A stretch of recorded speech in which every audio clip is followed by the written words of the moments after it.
Unveiling love amidst the shadows, a journey of healing and hope. Hey there, amazing viewers. Welcome back to my channel.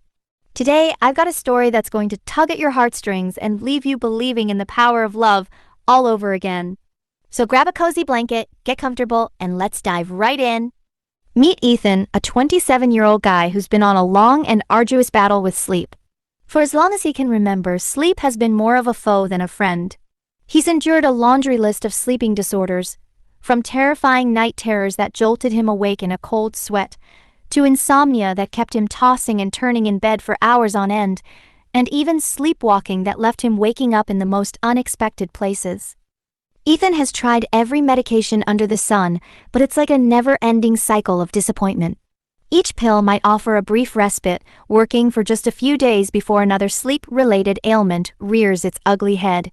Deep down, he knows that these sleep problems are a result of past trauma, a dark chapter in his life that he's been too afraid and overwhelmed to confront. But every now and then, he gets a lucky break. There are those rare days when he can actually sleep normally without any dreams to disrupt his rest, just pure, peaceful slumber. That's exactly how things were when he met Max. Ethan had recently switched his medication, and for the first time in ages, he was starting to feel a glimmer of hope. He thought this new treatment might finally be the answer to his prayers. He casually mentioned to Max that he had some sleep issues, but he didn't go into the gory details.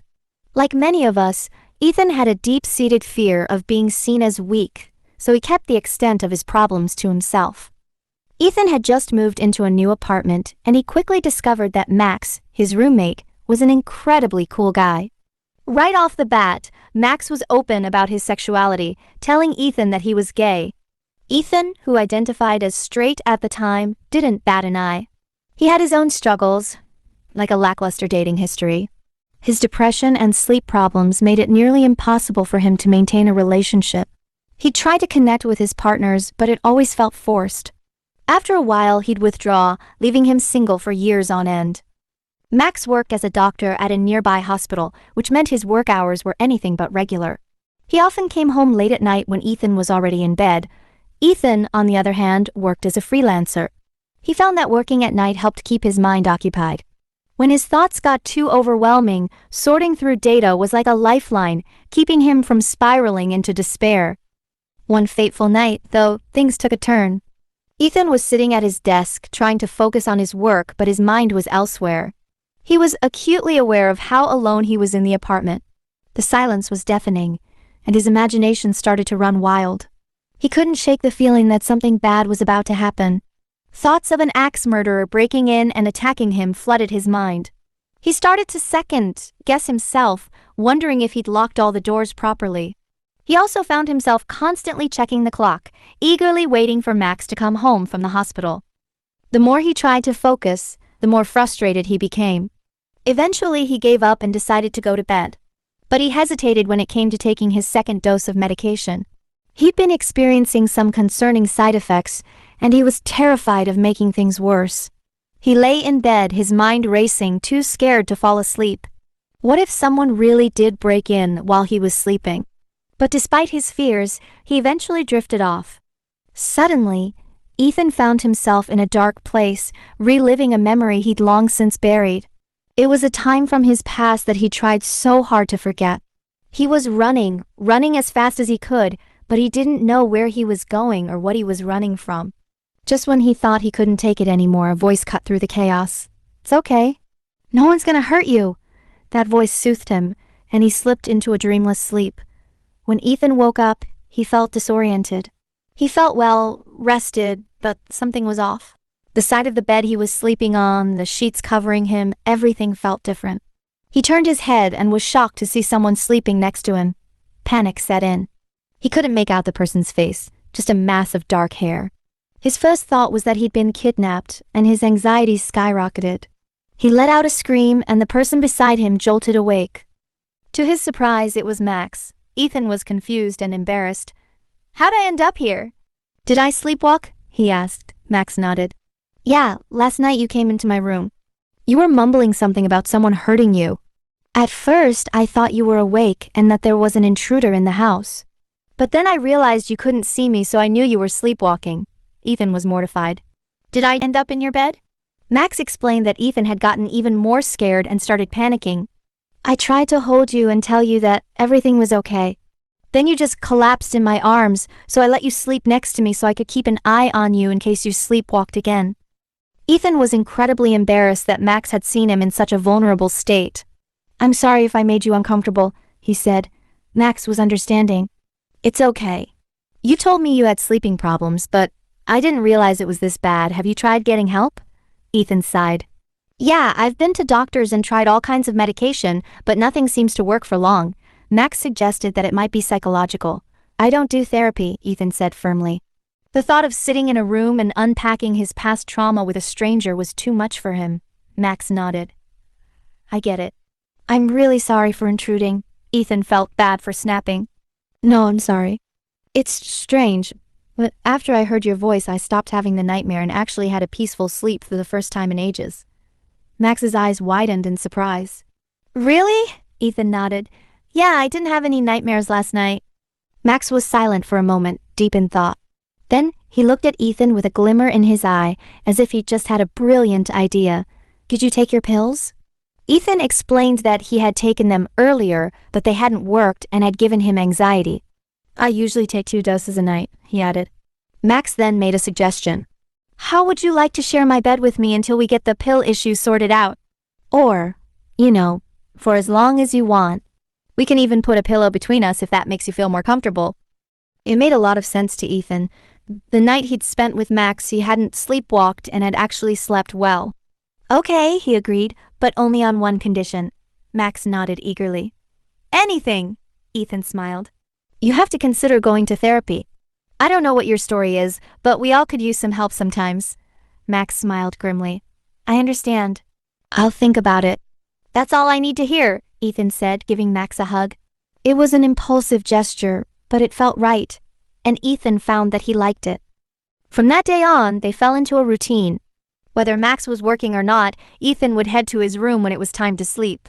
The only exception was when Max had a night shift. On those nights, Ethan would have to face his sleeping problems alone. Sometimes he got lucky, and it was just insomnia. He didn't mind insomnia as much because the night was when he felt most alive. He'd often text Max while he was at work, and as they exchanged messages, Ethan got to know Max better. Max was full of life. He was goofy, always making Ethan laugh, and he was incredibly open-hearted. He genuinely cared about Ethan, constantly checking in to make sure he was okay.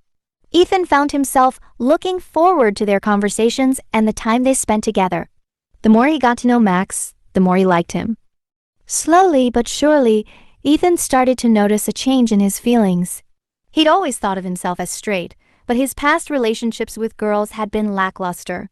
He'd never really felt a deep connection with them. He'd only dated them because he'd been set up or thought that's what he was supposed to do, but with Max, things were different. Max made him feel things he'd never felt before. He made Ethan question whether he'd been looking for love in all the wrong places. But Ethan was scared. His past trauma still haunted him, and he didn't feel like he could fully open up to Max. He was worried that if he did, Max would see him as broken and walk away. One night, Max came home early from the hospital. It had been a slow day at work. Hey, you! I thought you'd be home later, Ethan said, surprised and happy to see him. Lucky for you, you've got me for the rest of the day, Max winked. Ethan chuckled and gave him a hug. What are your plans? Want to go for a walk? He asked. Max shook his head. Nah, it's too cold. Let's watch a movie, Ethan agreed. Okay. They snuggled up on the couch, covered with a warm blanket, and put on a movie. As they watched, Ethan felt himself relax. Eventually, he fell asleep. When he woke up, he saw Max staring at him. Hey, what's wrong? He asked. Max looked a bit hesitant. You were talking in your sleep, he said. Ethan was curious. What was I saying? Max took a deep breath. You said someone should stop and that you would tell your parents. Suddenly, it felt like the walls were closing in on Ethan. All the memories, all the pain that he'd been trying so hard to keep at bay came crashing down on him. He started crying. It was a pain that he'd been carrying alone for so long, hiding it from his therapist, his family, and especially Max. He knew he couldn't keep it in any longer. He needed to tell Max. Warning, this may be triggering, he said, his voice trembling. When I was 12 years old, my mother had a friend. She was a rich woman and my parents respected her a lot. She came to stay with us for several months. At first, I liked her. She gave me gifts, new clothes, and toys. I trusted her. Max listened intently, his expression filled with concern. Ethan took a deep breath and continued. Then one night she came into my room. He paused, his throat tight. Max reached out and gently squeezed his hand. Hey, I'm here, he reassured him. Ethan took a moment to gather his courage. She came into my room every night, and she did things to me. I couldn't tell my parents because she was their friend. Max's heart broke for Ethan. He pulled him into a hug, holding him close. You don't have to say anything else. I understand. You've been carrying this pain for so long. Ethan looked down, ashamed. See, I'm broken. Max cupped Ethan's cheek, tilting his head up so their eyes met. That's not true. You're not broken, not in my eyes. You're so strong, but you don't have to be strong all the time. Let me be your strength. Ethan looked into Max's eyes and felt a sense of trust he'd never felt before. He knew he could let go. In that moment, he pulled Max closer and kissed him. It was a kiss filled with pent-up emotions, a kiss that had been building for weeks. Max kissed him back tenderly, his fingers gently tracing Ethan's face. Ethan's heart was pounding so fast, but for the first time in a long time, he felt alive. They kissed until they were breathless, both lost in the moment. When they finally broke apart, they were silent for a long time. They just looked at each other, their eyes filled with unspoken emotions. Ethan knew in that moment that Max liked him too. Thank you, he said, kissing Max one more time. I'll always be here, Max said, and he meant it. From that day on, Max was by Ethan's side through everything. Ethan finally opened up to his therapist about what had happened to him. It wasn't an easy process, and it definitely wasn't an instant cure. Healing from trauma takes time, but it was a huge step in the right direction. Things with Max and Ethan just felt right. They continued to share a bed, and over time, Ethan's sleeping patterns started to normalize. Since Max worked such odd hours, they cherished every moment they had together. They still hadn't had a proper date, but they were happy just being in each other's company. Then, one day, Max surprised Ethan with some exciting news. He told Ethan that he had an off day, which was a rare occurrence, especially during the holidays. Ethan was over the moon, knowing that he was going to get a full day with Max. Where do you want to go? Max asked. Ethan grinned. Paris, Max laughed. I'm a doctor, not a billionaire. Ethan laughed too. It's okay. Take me to your favorite restaurant. He pretended to be disappointed, but he was actually really excited about their first ever date. Ethan quickly went to get ready. He knew Max well enough to know that it was probably going to be a classy place, so he dressed in a semi-formal outfit. When Max saw him, his face lit up. He beamed and pulled Ethan in for a kiss. Are you trying to make it hard for me to leave the house? He smirked. Ethan winked. Maybe? He pulled away and made his way to the door. He could feel Max's eyes on him as he walked away, and he couldn't help but laugh when Max whistled. When they arrived at the restaurant, Ethan was in awe. It was incredibly elegant and classy, just as he'd expected. They were seated, and they ordered some drinks while they perused the menu. Max couldn't take his eyes off Ethan. Why are you looking at me like that? Ethan asked, blushing. Max smiled. I can't get over the fact that you're here with me. Ethan felt his heart flutter. Me too. I was so shy to even make a move for weeks. Max nodded. Damn, me too. But yeah, I really like you. You're kind, honest, and so smart. Every part of you is perfect. Ethan felt like his heart was going to melt. Don't make me cry. Thank you for pulling me out of that darkness and showing me that I'm not alone. You have no idea what you mean to me. Max looked deeply into Ethan's eyes. I know exactly what I mean to you because you mean the same to me. I brought you here to tell you something that I've been holding on to for a while. Ethan's heart skipped a beat. What is it, babe? He asked. Max took a deep breath. I thought maybe it was too soon, but I can't wait anymore. I need you to know. I have fallen deeply in love with you. Ethan was stunned. He'd never expected to hear those words, and he definitely never expected to find love like this. You saw me at my lowest when I was just a shell of myself, and you rekindled me. I love you. You're my life, he said, tears of joy in his eyes. Just then, the food arrived. They had been so lost in each other that they hadn't even noticed. The food looked delicious, but before Ethan could dig in, Max held up a fork with some food on it. I want to be the first one to feed you my favorite dish, he said, blushing a little. Ethan grinned and ate the food. It was absolutely mouth-watering, the flavors blending together perfectly. Gosh, I need more, he said, eagerly digging into the rest of his meal. Max watched, amused. You're so cute. I should take you to this place more often. Finally, I found something that you like to eat. Max was right. Ethan was a picky eater, but this meal had won him over. As they ate, they talked and laughed, enjoying every moment of their date. Ethan knew that he'd found something special in Max. He'd gone from thinking that he was destined to be alone with his demons to finding love in the most unexpected place. Their love story was a testament to the power of healing, hope, and the beauty of finding someone who accepts you for who you are, flaws and all. So what did you think of Ethan and Max's story? Let me know in the comments below. And if you love this video, don't forget to give it a thumbs up, share it with your friends, and subscribe to my channel for more heartwarming stories like this one. Until next time.